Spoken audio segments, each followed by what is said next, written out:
He had released a tiger from a lethal trap, but what the tiger did next left everyone stunned. The enormous steel jaw device had been locked around the 400-pound Bengal tiger's hind leg for 3 excruciating days when wildlife conservationist Jack Morrison made a choice that could either save both their lives or get him torn apart by one of the most powerful predators on the planet. It was a decision that sounded reckless. Until the tiger's reaction proved that gratitude and intelligence in the animal kingdom run deeper than most people ever imagined. You truly need to witness this story from beginning to end, because what the tiger did after being freed challenges everything people think they know about wild animal behavior. And yes, this real story reveals that sometimes the connection between a human and a deadly predator can rise above instinct and form bonds that seem to defy scientific explanation. The emergency call reached Jack's satellite phone at 4:23 a.m., slicing through the heavy, humid air of an August dawn in the Sundarbans mangrove forests of Bangladesh, where he was conducting tiger population research for the World Wildlife Fund. The voice of Dr. Rashida Begum, a respected local wildlife veterinarian, came through the static with urgent intensity that snapped Jack out of his sleeping bag and into full alert. "Jack, we have a crisis, and we need immediate intervention," Dr. Begum's strained voice crackled. "Villagers have reported a tiger caught in an illegal trap about 8 kilometers north of your station. They say it's a large male, and he's been trapped for at least 2 days. It's one of those horrific steel jaw traps poachers use. If we don't get him out soon, he'll die from infection, or his leg may have to be amputated." Jack had spent 12 years working with endangered tigers across Asia, but the Sundarbans were in a league of their own, a place where every rescue attempt felt like navigating a landscape designed to kill. The mangrove labyrinth formed an intimidating web of channels, mudflats, and twisted roots. Transporting medical equipment was nearly impossible. Visibility was often just a few feet, and the tigers here were famously more territorial and aggressive than those anywhere else in Asia. The journey to reach the reported location took Jack and the emergency team 4 grueling hours of navigating narrow waterways, trudging across unstable mud, hauling gear through vegetation thick enough to feel suffocating, and constantly remaining aware that at any moment they might stumble upon another tiger, a king cobra, or a massive estuarine crocodile lurking beneath the murky surface. The Sundarbans are breathtaking and deadly. When they finally arrived at the site described by the villagers, Jack froze. What he saw ignited a mixture of fury and heartbreak. A magnificent adult Bengal tiger, easily one of the largest males Jack had ever encountered, lay collapsed beneath a tangle of mangrove roots. His right hind leg was locked inside a barbaric steel trap bolted to a thick tree root. The device was crafted by criminals who had no regard for life. Made of tempered steel with serrated edges, it was engineered to clamp down with brutal force, powerful enough to hold a 400-pound tiger until poachers returned to finish the job. It had bitten through fur, skin, and muscle, leaving the tiger dangerously weak from blood loss and dehydration. "Jesus," Jack whispered, lifting his binoculars. "How long has he been suffering like this? Look at this area. He's been battling this thing for days." The evidence of the tiger's desperate attempt to escape was everywhere. The earth around him was churned into a muddy, bloody mess. Deep claw marks scarred nearby tree trunks where he had fought to gain leverage. His iconic orange and black coat was matted with dirt, dried blood, and saliva from his attempts to bite the steel. But the most extraordinary detail was the tiger's expression as the rescue team approached. Instead of lashing out in rage, the reaction Jack expected, the huge cat watched them with something that looked startlingly like pleading hope, not fury. His amber eyes tracked their every move with an intelligence that seemed to recognize these humans might be his only chance to survive. "He knows we're here to help," Jack murmured to the team. "Look at his body language, no defensive aggression, nothing territorial. It's as if he understands we're not the ones who did this." Dr. Begum had warned Jack repeatedly, approaching a trapped tiger is one of the most dangerous rescue scenarios imaginable. Pain mixed with fear can turn even the calmest big cat into an explosion of violence. Standard protocol demanded full sedation, but this tiger was too weak for that. Sedation could kill him. "And we're going to have to make a judgment call," Jack radioed to the WWF Coordination Center. "He can't handle full anesthesia, but the trap is too complex to operate from a distance. Someone will have to manually open it. Someone has to get close." Approaching an injured, unsedated tiger violated every rule in wildlife rescue. But Jack had spent more than a decade reading and interpreting big cat behavior, and everything about this tiger suggested he was suppressing aggression out of raw desperation. The approach took nearly 30 painstaking minutes. Jack moved slowly, inch by inch, murmuring low, calming words. He paused constantly, watching for any flicker of hostility, a twitch, a snarl, a shift of weight, anything that might signal danger. "Easy, big boy," Jack whispered as he knelt just beyond striking distance. "I know you're in agony. I know you're scared. We're going to get you out of this. Stay with me." Then the tiger did something no one expected. He shifted his massive weight and actually moved his injured leg slightly toward Jack, as if presenting it. His breathing stayed steady. His eyes remained fixed on Jack, not with wildness, but with trust. Jack's camera team caught every moment images that later stunned behaviorists and biologists worldwide. They showed an enormous wild Bengal tiger lying calmly while a human worked inches from his claws and jaws. "I've never seen anything like this," Dr. Begum whispered from a safe position. "Not from any wild predator. This level of cooperation is unheard of." Releasing the trap required Jack to position himself in range of the tiger's teeth and talons. The mechanism needed tremendous pressure and precise leverage. One misstep could result in catastrophic injury to either of them. But throughout the entire 20-minute process, the tiger remained still. When Jack needed to adjust the angle of the trapped leg, the tiger shifted his weight to help him. Unthinkable, impossible, yet it was happening. "Almost there," Jack murmured. "Just one more move and you'll be free." And finally, the steel jaws sprang open. The tiger's eyes widened in unmistakable relief. After days of agony, the pressure was gone. But what happened next shocked even the most seasoned experts. Instead of bolting into the trees, a predictable response for any wild predator suddenly freed, the tiger stayed exactly where he was. He slowly lifted his head and locked eyes with Jack in a deep, deliberate gaze that radiated recognition and gratitude. "Oh my God, are you recording this?" Jack whispered to Sarah Chen, filming 20 feet away. "He knows. He actually understands what just happened." The tiger's leg was badly damaged, deep muscle cuts, torn flesh, compromised vessels, but salvageable with proper treatment. As Jack began cleaning the wound, the tiger continued cooperating like a patient who trusted his doctor. "I'm going to disinfect this cut," Jack explained softly. "It'll sting, but it's going to help you. Try to hold still." Incredibly, the tiger extended his injured leg toward Jack again, as if giving permission.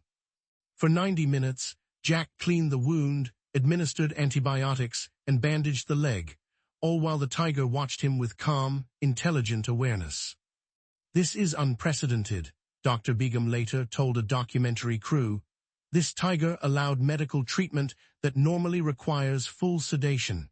He understands Jack is helping him." But the most astonishing moment came when the treatment ended. The tiger slowly lifted one enormous paw and placed it gently on Jack's shoulder. No claws, just weight, deliberate and gentle. When Jack turned, the tiger leaned forward and rested his forehead lightly against Jack's. "He's thanking me," Jack breathed through tears. "He's really saying thank you." Sarah's footage of that moment spread across scientific institutions around the world, proof of emotional intelligence in a species not previously known for expressing it. But the tiger wasn't finished rewriting what humans thought they knew. He stayed near the rescue site the entire day, refusing to leave even when the team packed up. And as their boat finally headed back to the station, The tiger followed along the shoreline for nearly 3 miles, watching them the entire time. "It's like he doesn't want to say goodbye," Sarah whispered. Little did they know, this was only the beginning. 3 days after the dramatic rescue, Jack received new reports from local villagers. A massive male tiger with a bandaged hind leg had been spotted repeatedly in the same area, and strangely, he seemed to be looking for humans, not avoiding them. Curious and concerned about the tiger's recovery, Jack traveled back to the rescue site. He had no idea what to expect. But the moment he arrived, he saw something that sent chills through him. The tiger was waiting for him. He lay beneath the same mangrove cluster where Jack had freed him, his golden eyes scanning the waterway until they locked onto Jack approaching in his boat.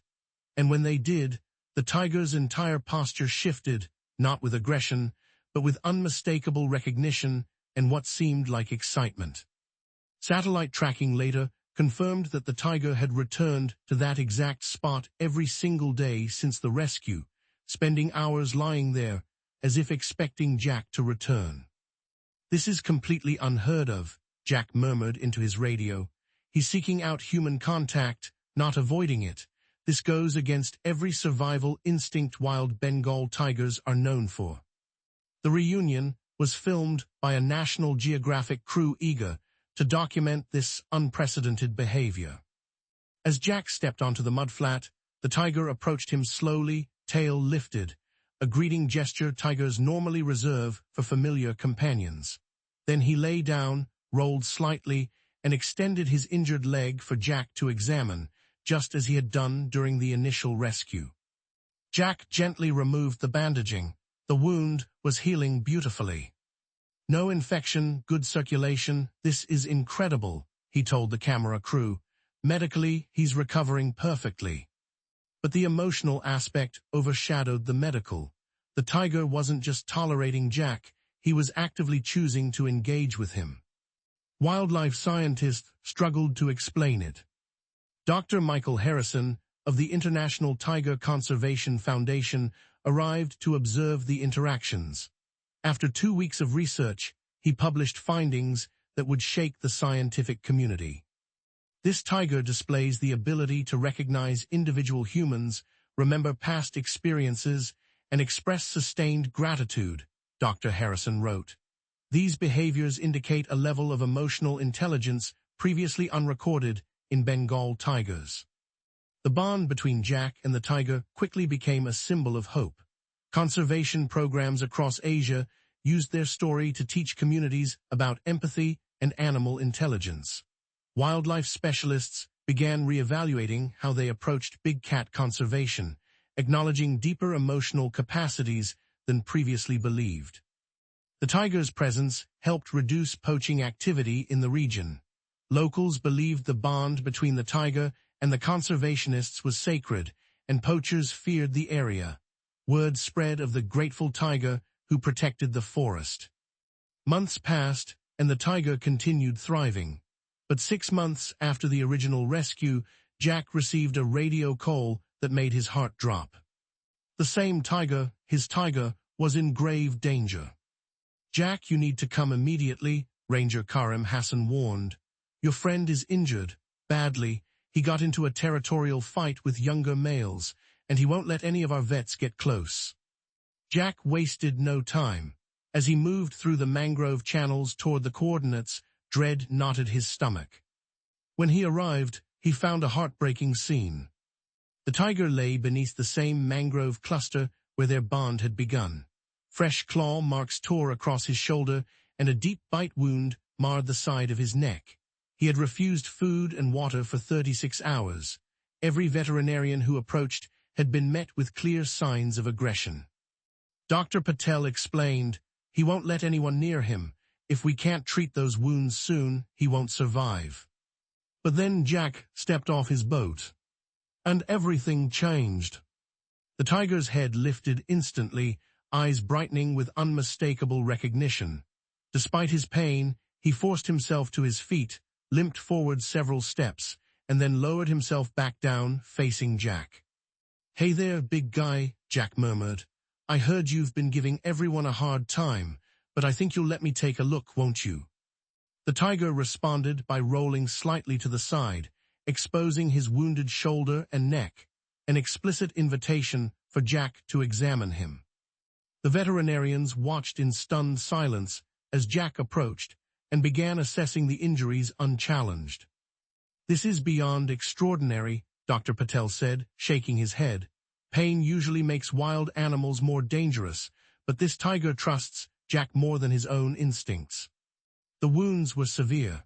The shoulder would require sutures, and the neck injury posed a high risk of infection. Normally, they'd need sedation and a full veterinary facility. But with this particular tiger, Jack was able to clean, disinfect, stitch, and dress the wounds in the field. For more than 3 hours, the tiger didn't so much as twitch aggressively. His eyes stayed locked on Jack the entire time, his breathing calm despite the pain. "I'm watching a wild Bengal tiger undergo major surgical treatment with no sedation," Dr. Williams said while filming the process. "This has never happened before in wildlife medicine." When Jack finished the treatment, the tiger made a soft chuffing sound, a tiger's expression of warmth, and gently nudged Jack's shoulder with his enormous head. The bond between them had only grown. But the tiger wasn't done surprising the world. 2 weeks later, Jack received another urgent call from Ranger Karim. "Jack, you're not going to believe this. You need to get here. Now, the tiger, he brought you something." Jack raced to their usual meeting spot. There, lying calmly beside the tiger, was an unconscious man, bound but unharmed. A poacher. Not just any poacher, Rafiki Ahmed, one of the most notorious illegal hunters in the region. Rangers had been trying to catch him for months. The tiger had tracked him down, cornered him without causing injury, incapacitated him, and dragged him to the meeting spot where he knew Jack routinely visited. This tiger has shown problem-solving skills and forward planning that challenge everything we know about big cat cognition, Dr. Harrison wrote in his report. He recognized a threat, neutralized it through non-lethal means, and delivered the individual to humans capable of addressing the problem. Ahmed's arrest led to the collapse of an entire poaching network that had been devastating tiger populations. The tiger had become a guardian of his territory and, in a way, Jack's partner in conservation. 1 year after the initial rescue, Jack prepared to leave the Sundarbans for a new role with the National Zoo's Tiger Conservation Program. He knew he had to see the tiger one last time. And the tiger seemed to sense it. When Jack approached the familiar mangrove clearing, the tiger walked toward him slowly, sat beside him, and placed his massive paw gently on Jack's hand, a gesture captured in a photograph that would later become iconic. "I have to go, big guy," Jack whispered. "You changed my life, you taught me what's possible." Their farewell was silent, profound, and unforgettable. Jack never forgot that final moment beside the mangrove waterway, the place where fear, compassion, and an unimaginable bond had first intertwined their destinies. The photograph of the tiger's massive paw resting gently on Jack's hand would later hang in museums, conservation centers, and classrooms across the world. It became a symbol of hope, empathy, and the untapped emotional depth within the animal kingdom. After returning to the United States, Jack took on a leadership role in the International Tiger Recovery Initiative, where he used everything he learned from the Sundarbans tiger to reshape conservation practices. His methods emphasized building trust between humans and wildlife, not through domestication or intrusion, but through consistent respect, observation, and acknowledgement of animals' emotional worlds. Researchers across Asia began citing Jack's work as pivotal. Behaviorists re-examined assumptions regarding predator cognition. Conservationists integrated new techniques based on patience rather than force. Graduate students studied the Sundarbans case for its unparalleled significance in understanding wild animal behavior. And every time Jack spoke at a conference, he began with the same line. "The tiger taught me far more than I taught him." Meanwhile, the tiger himself continued to thrive in the dense, and unpredictable mangrove ecosystem. Rangers monitored him through field observations and local reports, and what they discovered was astonishing. The once wounded tiger became a guardian of his territory, patrolling boundary zones where poaching activity had previously been frequent. Not only did he deter illegal hunters simply through presence, but he was also documented engaging in protective behaviors, warning other tigers away from dangerous areas, avoiding human villages, and responding aggressively only when poachers threatened the forest. Local communities began referring to him as the Tiger Sentinel of the Sundarbans. They believed that he had chosen to protect the area because of the bond formed during his rescue. While scientists remained cautious about assigning human-like motivations, no one denied that his behavior was extraordinary. At the Bangladesh Wildlife Conservation Center, the mangled steel trap that nearly took the tiger's life now sat encased in glass. Visitors stopped to stare at its brutal serrated edges. It served as a stark reminder of the cruelty that tigers still face, the greed of poachers, the fragility of endangered species, and the violence inflicted on animals who only seek to survive. Beside the trap, mounted on the wall, was the famous photograph of Jack and the tiger touching foreheads, two beings who should have been enemies, united instead through compassion and trust. People from around the world traveled to see it. Many were moved to tears. The story circulated through documentaries, wildlife channels, news programs, and social media, inspiring millions. Teachers used it in classrooms. Conservation nonprofits featured it in campaigns. Universities debated the implications of the tiger's behavior on animal cognition. And in the comments of countless videos, people wrote messages like, "This proves animals feel more than we think. Compassion can change the world. Humans don't deserve animals, but sometimes they surprise us." In interviews, Jack often described the series of events as humbling beyond words. He admitted that, before the rescue, he had believed tigers were intelligent, but he had never imagined one could express gratitude, form a personal attachment, or even understand the concept of being helped. But the Sundarbans tiger had shown him, and the world, otherwise. Scientists studying the tiger over the years made remarkable observations.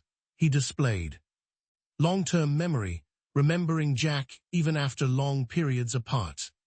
Individual human recognition, differentiating Jack from other people.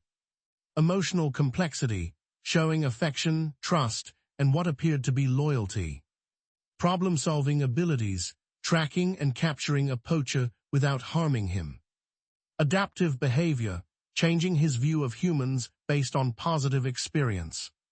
These traits forced experts to reconsider long-held beliefs about big cat cognition. One published paper stated, "This case provides evidence that wild tigers possess the capacity for complex social reasoning, emotional recall, and differentiated human understanding, capabilities once thought limited to primates, elephants, and select marine mammals." Stories like this often become embellished, but in this case, the documented footage, photographs, and tracking data left no doubt. The tiger's responses were real and groundbreaking. Even years after Jack's departure, rangers occasionally reported glimpses of the magnificent tiger patrolling his domain. Every sighting reassured them he was alive, powerful, and continuing to protect his territory from threats. His legacy grew, shaping the future of conservation in the region. And somewhere in the dense green channels of the Sundarbans, the tiger still roamed, a living testament to the idea that kindness crosses species boundaries. The bond he formed with Jack remains one of the most extraordinary interspecies relationships ever recorded. This story of rescue, gratitude, and an unshakable connection continues to remind the world of a simple truth. Sometimes the greatest rewards come from the courage to help those who cannot help themselves. And sometimes, in the most unexpected ways, animals show us that empathy is universal, a language that requires no words. The man who risked everything to free a dying tiger discovered that his act of compassion forged a friendship that reshaped them both. A reminder that heroes come in many forms. And that love, in its purest sense, recognizes no boundaries at all.